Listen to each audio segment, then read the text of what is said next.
They say there are no writers who are not readers, so it should come as no surprise then that many of the most popular fantasy authors out there, many of your favorite authors, have publicly talked about those books that were major inspirations for them or were foundational in their reading and writing journey. Today, I'm going to be going over some of your favorite fantasy authors' favorite books, which also many of them happen to be fantasy. The authors we're going to cover today include Stephen King, George R.R. Martin, Neil Gaiman, Patrick Rothfuss, Joe Abercrombie, and Brandon Sanderson.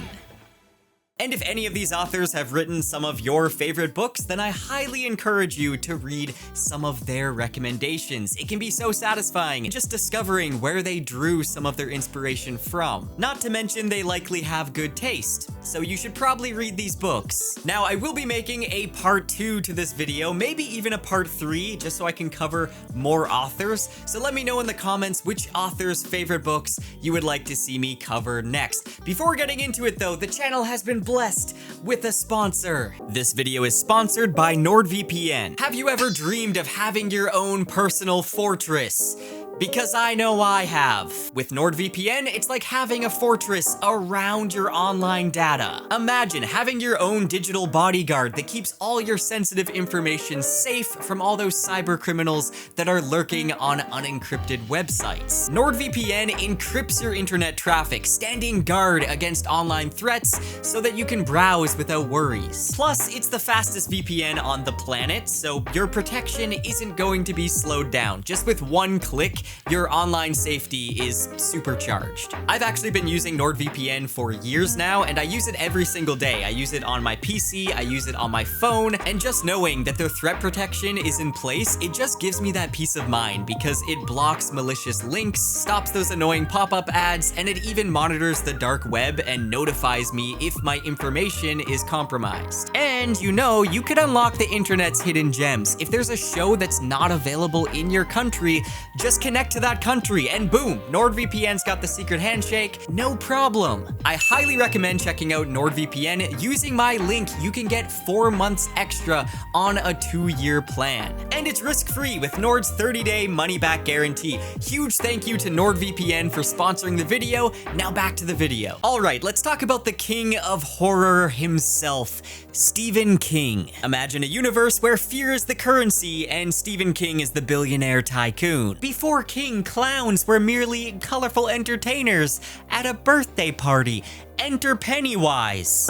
Pennywise the dancing clown. And suddenly, clowns are the things of nightmares. I don't know how they used to entertain children. Thanks to King, coulrophobia, the fear of clowns, probably skyrocketed, and party clowns everywhere had to reconsider their career choices. Stephen King has a knack for making even the mundane things terrifying. I mean, if you have a 1958 Plymouth Fury, you should probably keep an eye on it. And let's not even talk about hotel stays after The Shining. Suddenly that cozy mountain lodge looks like the perfect place to lose your sanity. Anyways, obviously Stephen King's influence in literature is massive. He's an author I've actually just been getting into and really enjoying, but he is also a great believer in the power of literature, and he's an avid reader who recommends books to his fans. I mean, he even posted a top 10 over on Goodreads. Though he admitted that any list like this is slightly ridiculous. On another day, 10 different titles might come to mind, like The Exorcist or All the Pretty Horses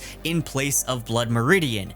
But what the hell, I stand by these. So these are the 10 books that Stephen King stands by. Now, I won't go through all of these, but I will point out a few details here. So number 10, we have The Lord of the Rings by J.R.R. Tolkien. And in a separate list, Stephen King placed Sauron in his top 10 villains of all time. So it's no surprise to see his love for the series here. At number 8, we have 1984 by George Orwell. Now, King's own dystopian tale from 1979, The Lone Walk, definitely has some influence in there from Orwell, with the story following a group of contestants in a walking competition in which there can only be one winner. And then at number 5 is The Hair of Harold Rue by Thomas Williams. Now, King actually dedicated his 1993 story collection, Nightmares and Dreamscapes, to Williams, and he described the novel as one that he frequently revisits, having read it at least 4 or 5 times. And King appreciates the novel's portrayal of a writer's life and its House of Mirrors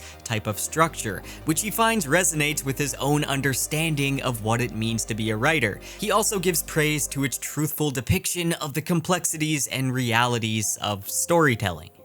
And then at number 3 is Watership Down by Richard Adams. There is something kind of funny about the King of Horror loving a book about a bunch of bunnies. I know, if you've read Watership Down, it's not just about a bunch of bunnies. And in Stephen King's number 1 spot, we have Lord of the Flies by William Golding. Now, obviously, this one is a classic, and of course, Golding's exploration of human nature and societal breakdown kind of resonates with King's own themes of fear and survival. Now, on other occasions, including a segment called What Ya Readin' on The Late Show with Stephen Colbert, Stephen King said his favorite book of all time is Lonesome Dove by Larry McMurtry. He touches on the depth of this classic Western and says that it is the definitive cowboy novel.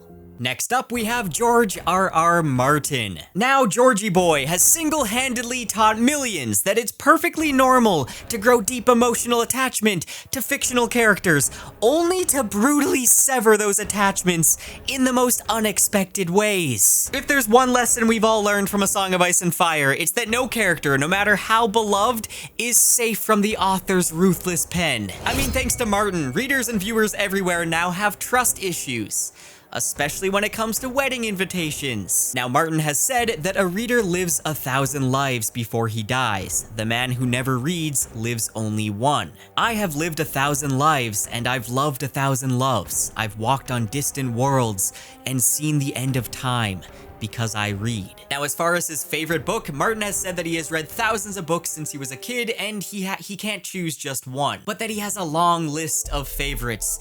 And that's fair enough. That's very relatable. It's extremely hard to choose just one. Now, one series he repeatedly brings up as being one of his favorites is The Dying Earth by Jack Vance. If you haven't heard of these books, you need to become aware of them. The stories of the Dying Earth series are set in the distant future, at a point when the sun is almost exhausted, humanity is near extinction, and technology has largely been forgotten. With magic now having taken its place, the moon has disappeared, and the sun is in danger of burning out at any time, often flickering as if it's about to go out, before shining again. Mutated animals and monsters roam the world, along with the scraps of humanity that are trying to survive, and powerful wizards controlling spells developed in ages past. One thing that's so interesting is how the magic here has loose links to the science of old, and advanced mathematics is treated like arcane lore. These stories are very strange in the best of ways, and with the world dying and all, there is a lack of hope to the books, but they also have a lot of humor to them as well. They're definitely worth checking out. Not only did Martin say that he returns to his favorite Vance books every few years, but after Vance's death in 2013, Martin paid tribute with an anthology entitled Songs of the Dying Earth, which featured original stories with writers like Neil Gaiman, Robert Silverberg, and Mike Resnick. Now, he also talked about another one of his favorite series in an exclusive interview just 11 months ago over on Dominic Noble's channel. I highly recommend watching the entire interview because it was very enjoyable. And here he talked about one of his favorite books ever being 9 Princes in Amber by Roger Zelazny. Now, this is a 10-book series, but really it's like 5 books split into 2 series, and Martin says that the first 5 books are the most important. When Carl Corey wakes up in a New York City hospital, he has no idea who he is or where he came from. His investigations lead him to discover that he is really Prince Corwin of the world of Amber. The world he currently lives in is just a shadow of Amber, the true world. Corwin is one of 9 possible future rulers of Amber, and now he will have to find a way to prove that he is worthy of the throne. He just has to defeat his brother's vast armies first. So if you're gonna read any, then you should read those 5 books. I've only read the first 2 books just recently, but this is such a great series. I can't wait to read more. So I mean, the books are actually pretty short because this is like a bind-up of all 10 of them. And it's about the size of one Stormlight Archive book by Brandon Sanderson. Okay, we need to talk about Neil Gaiman. Incredible author, right? I mean, he's the author behind American Gods, Good Omens, The Sandman, Coraline, Ocean at the End of the Lane, and one of my favorites, The Graveyard Book. He's basically a legend in his own right. He doesn't exactly need an introduction. But feel free to let me know your favorite Neil Gaiman book in the comments, because I know there's some I haven't read yet, and I feel I'm worried that I'm missing out on something amazing. The editor, Aaron Hicklin, for his bookshop and his website, One Grand Books, asked people what 10 books they would bring with them if they were marooned on a desert island. And Neil Gaiman shared his top 10, which is very helpful because not many authors share their definitive top 10. So that's what we're going to be looking at here. In his number 1 spot is Shadow and Claw by Gene Wolfe, and he praised this book by saying it is one of the best science fiction novels of the last century. Very high praise. Now, this choice is actually a bit of a cheat because this is actually 2 books in one: The Shadow of the Torturer and The Claw of the Conciliator. Set a million years in the future on a world with a dying sun, not to be mistaken with the Dying Earth books by Jack Vance. Here the moon is green and daylight is red and rotting jungles circle the waste of the world. It follows the story of Severian, an apprentice of the Torturers Guild in the decaying citadel, who shows mercy to a prisoner that he's fallen in love with. Rather than being killed for his crime, he's exiled, given an ancient sword, and set to be an executioner. He ends up undertaking a journey through this incredibly bizarre world. Now, I've read Shadow and Claw. It is one of the most atmospheric books that I've read, one of the strangest books I've read, and I'm very happy that Neil Gaiman put this in his number 1 because I feel like the Book of the New Sun really does not get enough love. And there's elements in this book that were an inspiration for me as well that may have bled through into the series that I'm currently writing. I'm so glad to see Neil Gaiman recommending it. Now, he isn't the only one who has praised Book of the New Sun. Publishers Weekly has said the series is a masterpiece of science fiction and that it is comparable in importance to the major works of Tolkien and Lewis. And Ursula K. Le Guin, author of The Earthsea Cycle, has called the series a masterpiece. If you haven't read Book of the New Sun yet, then you should. Now, Neil Gaiman's second favorite book is Blood in the Mist by Hope Merlees. Now, this one is pretty much a forgotten classic from 1926. Gaiman has described it as one of the finest fantasy novels in the English language, even calling it a little golden miracle of a book. Now, I have only ever heard good things about this one. I really want to get to it myself soon. The story is set in the fictional town of Blood in the Mist, which lies near the 2 rivers, the Dapple and the Dowel. Now, the town once had close ties to the land of Faerie, which lies just beyond the Debatable Hills, but in the present day, its inhabitants deny the existence of Faerie and outlaw anything associated with it, including the consumption of fairy fruit. Now, the plot revolves around the mayor of Blood in the Mist, whose world is turned upside down when his son consumes a fairy fruit and begins exhibiting strange and troubling behavior. Now, he has several other highly acclaimed fantasy stories on here, like Jonathan Strange and Mr. Norrell by Susanna Clarke and Lord of Light by Roger Zelazny. Overall, this is a really solid list, and quite a few of these I still want to get to myself. Moving on to Patrick Rothfuss. Now, just like with Martin, Rothfuss has turned the act of waiting into a fine art. You would think that his fan base is like the most patient people on Earth, but that isn't exactly the case. With the Kingkiller Chronicle, Rothfuss has captivated readers with his lyrical prose, his intricate world building, and the seemingly endless wait for the series' conclusion. You know, Rothfuss's presence over fantasy is kind of like an ever-moving moon. It's captivating, mysterious, appearing and then disappearing, leaving us wanting more. Jokes aside, when Patrick Rothfuss writes, he is a brilliant writer. I mean, I guess it's the fact that he revises his writing over and over and over again, so he is a brilliant reviser. The man's prose is beautiful, and he has written the best, like, music I have ever read in fantasy. Just the entire theme of music in the Kingkiller Chronicle, and how it's a story about telling stories.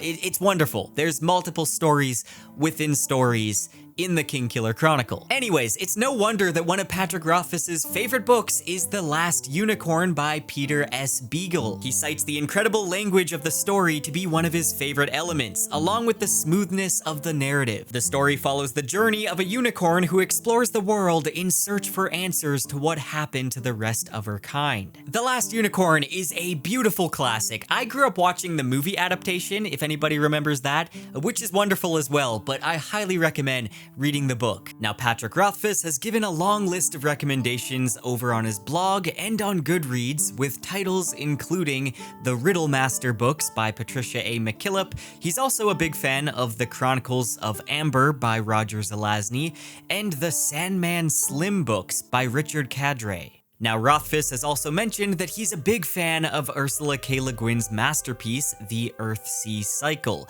and he considers it a significant influence on his own writing, which I feel like you can clearly see with the naming magic system in the Kingkiller Chronicle, and even just the basic premise of a young, talented boy attending a magic school and growing into a powerful wizard, all while struggling with their own identity and various problems. Obviously, the two works are very different from each other as well, but I can definitely see the influence from Earthsea. Now, Rothfuss is also a massive fan of Terry Pratchett and his Discworld books. However, it seems that one of his absolute favorite series of all time is The Dresden Files by Jim Butcher. In interviews, Rothfuss has praised the books and mentioned how he keeps coming back to the series more than any other. And I mean, I can understand why. The Dresden Files are so much fun. It follows private investigator and wizard Harry Dresden as he pursues various investigations around Chicago's supernatural underbelly. The Dresden Files, if you haven't read it, it is the king of urban fantasy. And really, it's one of those series that just keeps getting better with each book. If you're a fan of gritty and darkly humorous fantasy, then you're no doubt a fan of Joe Abercrombie. Abercrombie's writing style is kind of like a punch to the gut. It's brutal and unflinching and kind of exhilarating. He's taken the classic fantasy tropes, put them through a meat grinder, and served them up with a sardonic grin. Abercrombie has made it clear that in his worlds there are no true heroes. Thanks to Abercrombie, we've learned to appreciate the finer points of treachery and cynicism, and to view the elements of traditional heroes with a healthy dose of skepticism. The First Law trilogy is one of my all-time favorites, and no surprise here, it's taken inspiration from some of fantasy's greats like A Song of Ice and Fire by George R.R. Martin. Honestly, if I was to choose one author besides Martin to finish A Song of Ice and Fire, I would probably choose Abercrombie. Now, fans of Joe also know that he has a tremendous amount of love for westerns. Abercrombie mentions he doesn't read as much as he used to, but he was blown away by Lonesome Dove by Larry McMurtry. I keep seeing this book being mentioned by authors and by fantasy readers that I know, and now I really want to read it. I'm gonna read Lonesome Dove. You can hold me accountable. The Big Nowhere by James Ellroy is another one of Abercrombie's favorites, and this one is a crime noir drama taking place in the 1950s in Los Angeles. And this book has been described as being very bleak and focused on its complex characters that you root for at times, then despise other times, which sounds very similar to Abercrombie's style of characterization. Now, over on Abercrombie's YouTube channel, he does a bookshelf tour, and he talks about a lot of his favorite books in that video. Moving on to the man who writes books faster than most of us can read them. Oh wait, I already talked about Stephen King. Brandon Sanderson. His productivity is the stuff of legends, inspiring awe and envy. I mean, authors everywhere have learned that compared to Sanderson, they might be slacking off. On the other hand, his readers have the delightful problem of having too many books to read. Sanderson, my shelves can't hold many more books. You need to stop this. Now, obviously, Sanderson is known for his intricate magic systems and his complex world building and all of that. He's one of the most widely recognized and mainstream modern fantasy authors in the genre. Now, Dragon's Bane by Barbara Hamley holds a really special place in Sanderson's heart. It's one of the first books that he read that actually got him into reading fantasy. The world would be a much sadder place if Sanderson never read that book and never got into fantasy. Now, unsurprisingly, Sanderson has read and recommended a ton of fantasy books, and you can actually go to a website called mostrecommended.com, which has a page where you can see all 122 books that Sanderson has recommended. Now, obviously, I'm not going to cover all of those, but I will highlight some of Sanderson's favorites. Now, he has mentioned that Dragon Prince by Melanie Ron is one of his favorite books of all time. Now, what Melanie Ron did back in the 80s with Dragon Prince was take all the awesome high fantasy elements that make an epic story and mixed it with the conventions of a romance novel, and this is something that was groundbreaking at the time. The core of this story is the relationship between Rohan and Shanid, the passion that draws them together and all the dangers and obstacles that try to block them. Now, Sanderson is also a huge fan of the Dragon Riders of Pern series by Anne McCaffrey. He also recommends Guy Gavriel Kay, specifically Tigana, he says is a wondrous work. Now, I am a huge fan of Guy Gavriel Kay. I think he is such an underrated author, and more people need to read his books. He also recommends anything by Daniel Abraham under any of his various pen names, and he is a big fan of Robin Hobb's Realm of the Elderlings. Now, as far as an absolute favorite novel, Sanderson has mentioned that Terry Pratchett is one of his favorite authors of all time, and his favorite Discworld book is The Truth. He says, as a writer and one who likes to explore the nature of the truth in his works, a novel that deals with someone trying to publish a newspaper in a fantasy world mixed philosophy and laughs in the way that only Pratchett can. However, Guards is the book where I suggest people new to Pratchett start. Now, I actually haven't read The Truth yet, but now I am very interested in starting it. And those are your favorite authors' favorite books. Let me know in the comments which authors you want to see me cover in part 2. Also, let me know if you enjoyed this video. Huge thank you to all of my patrons and my channel members. You guys make these videos possible. I've been able to upload a bit more frequently because of all the support over on there. I've also been putting together these 1-hour reading music videos that are exclusive to my patrons and my channel members. And a special shout out to my top tier patrons, Anna, Elizabeth Price, Mike Baker, and Josh.